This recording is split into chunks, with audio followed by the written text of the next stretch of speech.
Hey, what is up ladies and gentlemen, I'm Sonic the Hedgehog here, and I'm back for some more yet again for the likes of the Maxi Toys videos. Ladies and gentlemen, this is the final day of 2019, according to the actual uploading schedules of course. So anyways, welcome back to more Let's Play of Sonic Pocket Adventure for the new dual pocket color.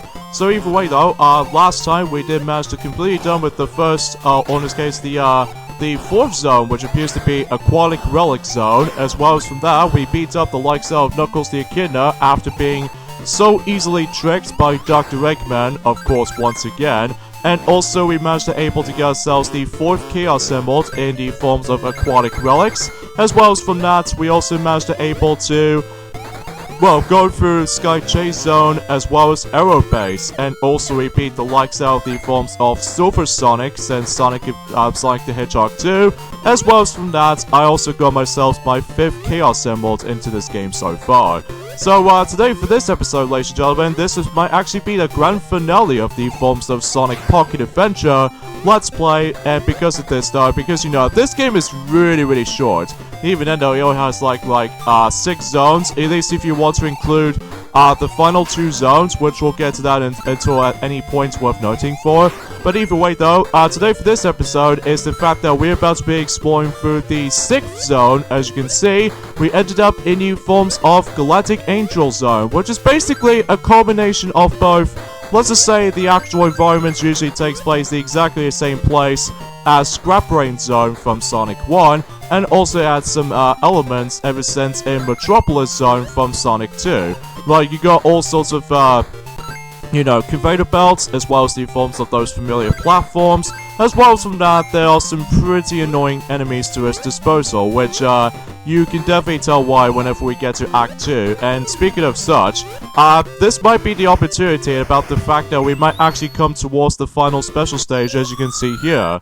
And speaking of the special stage, potentially, this is generally the most toughest special stage in the whole entire game. And believe me while I was trying to able to point things out, yes, I'm pretty much going to be using save states on this specific, special stage, because, well, chances are you might easily get yourself screwed over if you don't memorize any single patterns with this particular special stage. But if you don't, succeeded, you have no chance of hell. There are so many bombs everywhere, but again, if you get hit by the bomb, you lose 10 rings. And if you get hit by a bomb, well, 2 bombs in a row, you lose about 20 rings at minimum. You pretty much need to be perfect everything you get in this goddamn special stage. I mean, there are so many easy ways to able to actually get hit by them, and as a result of this kinds of stuff, because of the draw distance is a little bit limited, this means about the fact that you would able to actually easily get hit by them so often, especially compared to any other special stages, of course. But even then though, because chances are that, why is the grey one is always have to be the, I will point things out whenever we get to the very end of this, whenever we do the successful attempt on this, so. Because yeah, so there are plenty of times about the fact that when most other rings manage to almost get close to the bombs themselves, which either way though, that might seem not that much often as far as that one point, but believe me when I say this, is because of how the fact that this special stage will give you a hell of a lot more time, especially because with your trial and error in mind, this means about the fact that you easily gonna get yourselves hit a lot, especially with the actual, with that hit detection with the actual bombs itself. Don't expect it to able to actually come across into them so frequently. But, if you manage to get the hang of it though, you will be okay, but, you need to be very careful, and also you need to be pretty much goddamn perfect on it, because if you screw up at least once or twice, you won't able to get another chance to get the actual Chaos Emerald, because again, I believe you only have like 6 exact attempts to able to get all 6 of those Chaos Emeralds. Well, when it gets to the 7th one, well, you'll find out in just a moment. But there we go. The 6th Chaos Emerald has been obtained at long last. Why is it always the grey one? It's always been the hardest Chaos Emerald to get. Beats me, I really don't know. But anyways, that takes care of the special stages in Sonic Pocket Adventure. Sometimes it can be pretty difficult though, just because of the draw distance sometimes. And Act 2 opens up very nicely because, look at that, we have Dr. Eggman with his new outfit in 8-bit. Because, yeah, it usually takes place somewhat between after the events of Sonic Adventure or something like that, or release after Sonic Adventure, that's for sure. But either way, though, now let's move on to Act 2 in Galactic Angel Zone. So either way, though, because as I said before, it borrows some of the exact same elements from Sonic the Hedgehog 2's Metropolis Zone, and especially noticeable with the actual background, as you can see right there.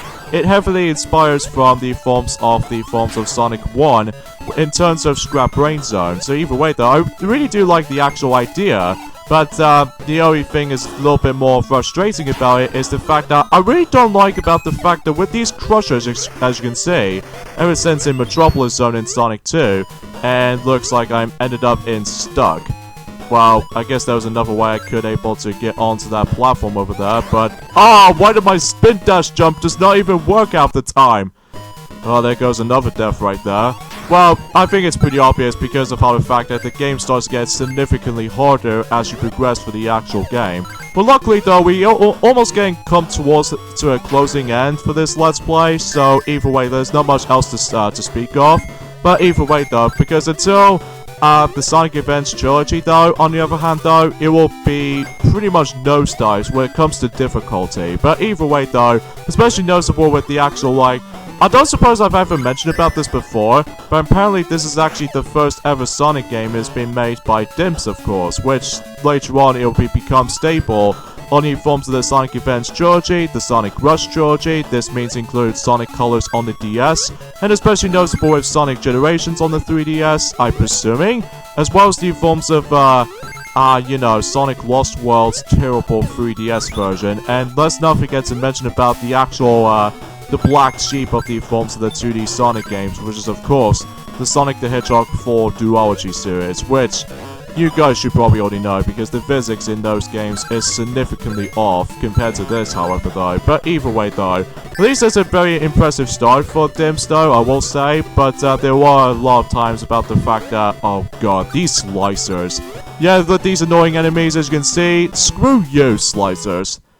Yeah, because, you know, they both brought back the actual very annoying enemies ever since in Metropolis Zone from Sonic 2, where they're basically bringing back the astronauts, or in this case, well, asteroids, which is, you know, the stupid starfish-looking robots that you normally saw from the walls. And let's not forget to ourselves the shell crackers, and especially annoyingly, you know, the slicers. I despise the slicers, especially in Act 1, because to get to the special stage on Act 1, though, I would say, to try to able to get to the special stage ring, it was somewhat of a, well, let's just say the second hardest, keeping your 50 rings count alive for special stages department, so even then, behind, well, behind the forms of, you know, the aquatic relics, because there are so much crap to avoid.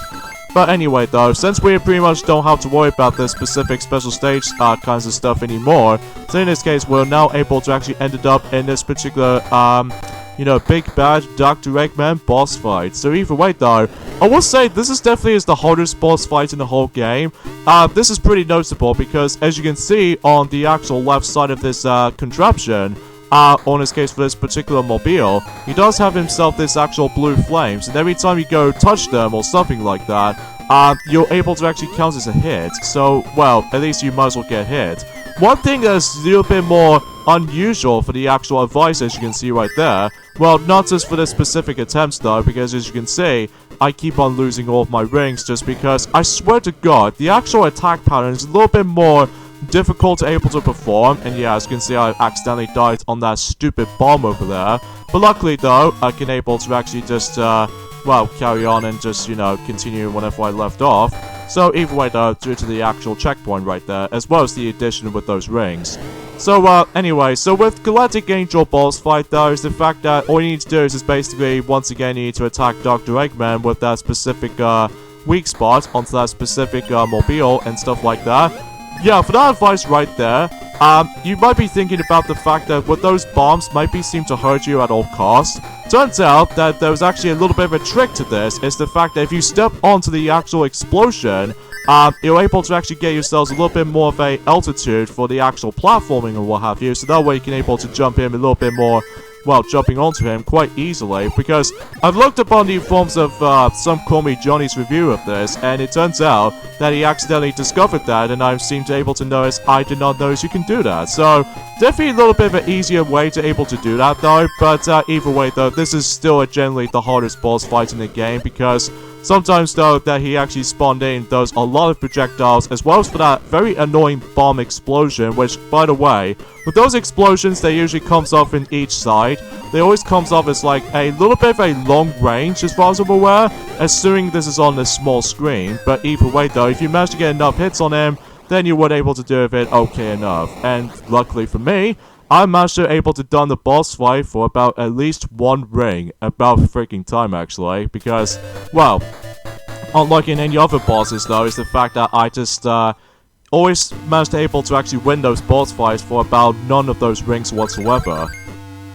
But anyways, so here we go with the forms of the last Utopia zone, and basically we have ourselves a one-on-one fight against with Dr. Eggman, of course, and he got himself the 7th and the final Chaos Emerald. So let's go ahead and just, well, get ourselves the 7th and the final Chaos Emerald before Eggman were able to conquer the world. So either way though, to be expected the actual storytelling as far as I'm aware.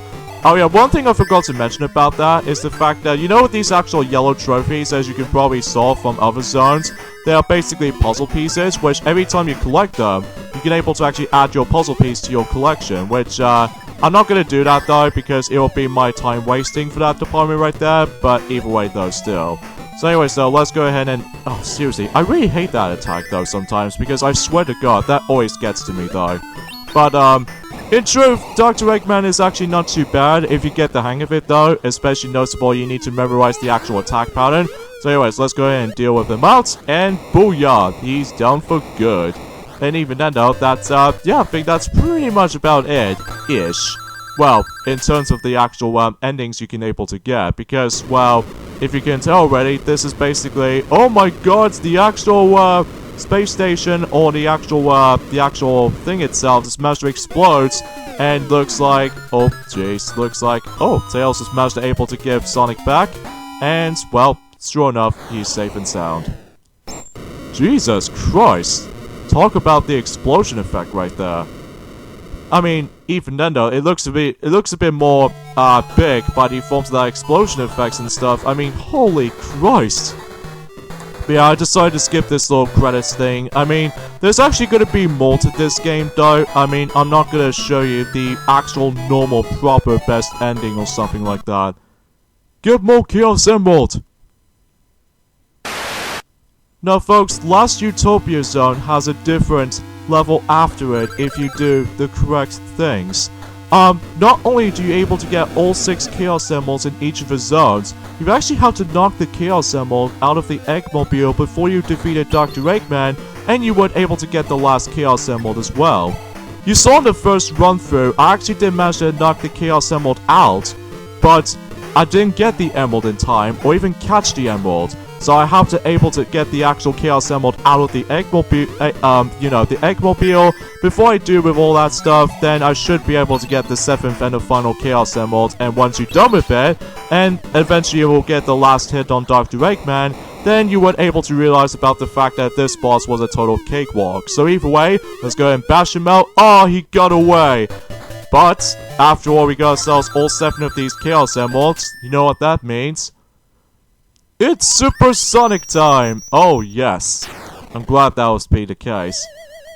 Oh, God. I hope he doesn't destroy this thing. Well, obviously he already did that since Sonic 3 and Knuckles, of course. So here we go on to the final zone in this entire game, which appears to be only exclusive if you manage to get all 7 Chaos Emeralds, which appears to be Chaotic Space Zone, which apparently it has like a Sky Sanctuary Zone for some reason. But yeah, basically, this time around though, for this entire boss fight, it almost plays exactly like how it did in Doomsday Zone, but except the noticeable difference is that rather than just actually chasing him, instead, you need to able to reflect the actual missile attacks right back at him. So either way though, in order to actually do that, it's the fact that you need to press the jump button or even the B button, depends on what buttons you're able to press until you're able to reflect the actual missile attack right back in the forms of that specific the giant egg robo type of boss. But either way, What makes it a little bit tricky and difficult though is the fact that sometimes I feel like the actual missile launching can be quite random at times, especially it depends on what direction he was going to be aiming for. But aside from that though, it might be a little bit easy if you get the hang of it though, but once you're able to try and figure it out though, then you would be okay. And of course, like any other supersonic boss fights, well, you need to keep on collecting rings, because the more you collect them, well, you keep yourselves alive on that specifically onto the actual final boss throughout the game. So either way though, relatively speaking, everything else to be expected, including the forms of the, well, the majority of any other Sonic games. Well, at least for the most of it though, anyway. But anyway, but yeah, as far as 2019, as far as for my final thoughts of it though, well, get to my final thoughts of it until now, I think this is actually a very good year. Well, not my favorite year in the world, but it's still a great year nonetheless. Sure, there are some downsides, like for instance, for example, I just feel like that at the end of the day, well, I probably should point things out whenever we get to the true final video for the forms of, specifically 2019 later on though, which is to be more specifically, some of the other updates or anything like that in particular. So either way though, we'll point things out whenever we get to it later on throughout the day. But anyway, so yeah, you get out to able to actually just to deal with, you know, just keep on reflecting the actual missile attacks to Dr. Eggman, of course. And truth be told though, is the fact that, well, you know, we're getting quite close. So even then though, yeah, because sometimes I feel a little bit more embarrassed for myself with this specific section, as you can see right there, because for the love of God, I swear I did manage to able to press the dash button or something like that, but when you get enough hits on him, oh please, don't you dare, I'm so sorry, I was gonna able to apologize, but anyway though, so once you defeat Dr. Eggman, then Sonic Pocket Adventure is fully completed. Well, with the forms of the extra zone as it is. So once again, if you manage to complete the extra final boss, or the final boss in general, you essentially get yourselves the best ending, including if you get all 7 of these Chaos Emeralds. You know, just like the forms of how it does it in most other classic Sonic games, of course. But if you don't get all the Chaos Emeralds, however, though, you get yourselves just a normal ending, so... And once again, I think this is kind of like the similar story from the likes of Sonic 1, is that after when you get all 7 of those Chaos Emeralds, the actual West-South Island has been restored in peace, and as well as that, I believe Knuckles gets the Chaos Emerald back, which I'm not exactly sure the Master Emerald wasn't there after all, but either way though, that was it, ladies and gentlemen. That was the Sonic Pocket Adventure for Neo Geo Pocket Color. And let's give my final thoughts of the game. I think this is easily the best start when it comes to the forms of the dim Sonic game, of course. Because, well, for one thing, the graphics looks very, you know, very cool for its time. And especially noticeable how the fact that I think the physics in this game does manage to handle out very, very well. Way more better than the forms of Sonic 4 Episode 1, that's for sure, as well as Episode 2 and Episode Metal, to say the least. But, the music itself, well, I really do recognize some of the tracks, most notably with the forms of the 16-bit installments of the Sonic the Hedgehog games, especially this time around though it's in 8-bit rendition, which I think it actually works quite well. Although there's one more thing I forgot to say about this for the majority of this Let's Play, is that, well, yeah, I've already mentioned about the multiplayer in this game though, but in order to actually access to it is that you need to use the actual link cable, so... yeah, I just want to point things out. And the controls, it looks superb. And also, the story is very simple enough, so you should definitely recommend you get this on the Neo Geo Pocket Color, or if you access to the emulator, if you don't have one of those handhelds, then you should definitely recommend you get this title. It's definitely worth it. So anyways, that concludes our Let's Play of Sonic Pocket Adventure. And before we're able to actually end this Let's Play off, and especially noticeable this will be the final video of 2019, I guess it's about time to able to discuss of my overall final thoughts of 2019 in general. I will say though, is the fact that I mentioned this before, not one of my favorite years in the world, but it sure is still a great year nonetheless. Well, apart from the fact there are some questionable things, but even then, let's get to the positives out of the way first, by going through, of course, games, films, and etc. So first off, for games selections, as far as I'm aware, the actual Nintendo Switch, as far as the actual selling points as far as I'm concerned, it actually still sold very, very well, especially noticeable in comparison to the Wii U, And let's not forget to ourselves the forms of the larger amount of Nintendo Switch games has been recently announced. Like, for instance, for example, some ports like New Super Mario Bros. U Deluxe, and especially noticeable with some other new games here and there as well, like Yoshi's Crafted World, as well as Team Sonic Racing, as well as Crash Team Racing Nitro Fueled, and let's not forget ourselves The Legend of Zelda Link's Awakening Remake, which we're about to do our Let's Play of at some point next year. And also same applies for Luigi's Mansion 3, and let's not get ahead of ourselves with Mario and Sonic at the Olympic Games Tokyo 2020, which we're about to be also doing a Let's Play of at some point next year, around the same day as the opening ceremony is about to be coming. So either way though, that's actually pretty surprising, because at this point in time, that the 3DS stuff will be no longer going to be continuing at this point. Well, at least I'm hoping so anyway though, because for now, they're going to be most likely focusing on Nintendo Switch stuff. Oh yeah, I forgot about that one particular game that has been super exciting for this year, and that is of course Kingdom Hearts 3, which I will say, I'm looking forward to see what's up next for Kingdom Hearts 3 and stuff like that, most notably with the reminded DLC, as far as I'm aware, which I'm really looking forward to able to play through that on my own time. And aside from everything else, most notably with the films department, well, I'm pretty sad to say is the fact that out of all the actual list of films I actually seen so far, in terms of year by year, it is pretty okay for the most part when it comes to other films I've just seen. But apart from some exceptions, like for instance, I enjoy the Lego Movie 2, that's actually a very good one, and especially noticeable with, I would say, this is kind of hard to be able to decide for this point, to be honest with you. Oh yeah, the Dragon Ball Super Broly movie, that's a really, really wicked one. And let's not forget ourselves the films of Toy Story 4, that is a definition of a great time. I seriously really enjoyed that film so much. And aside from everything else though, I'm actually not overly keen on the films of those remakes this time around with those Disney films this time around for live action movies, because at this point it starts to get a little bit more stale, as well as the forms of pretty lazy in execution. But I will say though, out of all the actual Disney remakes I've seen so far, those three will have to be the worst aspects of this year, because I have no idea why. It's probably because they might actually decide to rush it all up. Like, put up with 3 films all in 1 year, that just seems rather rushed to me. But apart from all that side of things though, aside from, oh yeah, the Shaun the Sheep the movie Farmageddon, that's actually a very good one as well. And let's not forget ourselves the Star Wars, the final film of the entire saga, which is The Rise of the Skywalker, and also Frozen 2, and also some other Disney films that I seem to running out of ideas to able to watch from.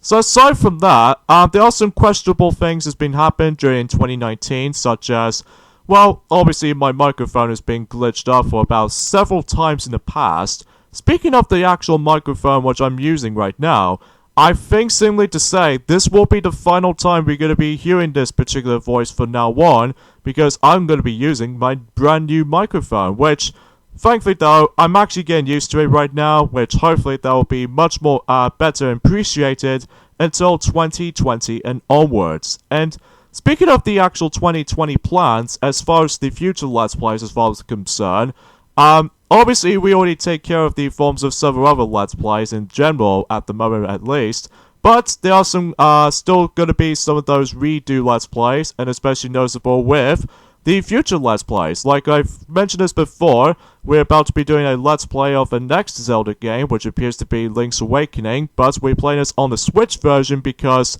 improvement quality and everything. And also Mario and Sonic at the Olympic Games Tokyo 2020, and so again, the opening ceremony will be on Tokyo 2020 at the same time. And also Yoshi's Crafted World, and especially noticeable with loads and loads of Let's Plays we'd like to tackle through. Stuff like Donkey Kong Country 2, and etc. And speaking of the actual, specifically, the actual uploading schedules as far as I'm aware, we're actually going to be doing something completely different for 2020. Because we figure we might actually do 3 games at the moment, simultaneously. Like, we can do 1 game between uploads between Mondays, Wednesdays, and Fridays, As far as Tuesdays and Thursdays goes for another game, and for some little bit of projects, most notably with our small amount of Let's Plays we'll be doing, it'll be most likely focused on weekends. So that's what we're going to be doing, because at the end of the day, I feel like trying to do multitude of games, going for like take a break to another, it just feels kind of disorientation at times, which I will say. Hopefully though, things will change significantly for 2020. And also don't forget, the 9-year anniversary will be up at some point in the 16th of February. And that's as far as we can say about 2019 as a result. So hope you guys do enjoy this new year tomorrow for the New Year's Day in 2020. So this is me, Sonic the Hedgehog, from the likes of the Maxi Toys. And until then, goodbye 2019, and move on to 2020. See you in that year.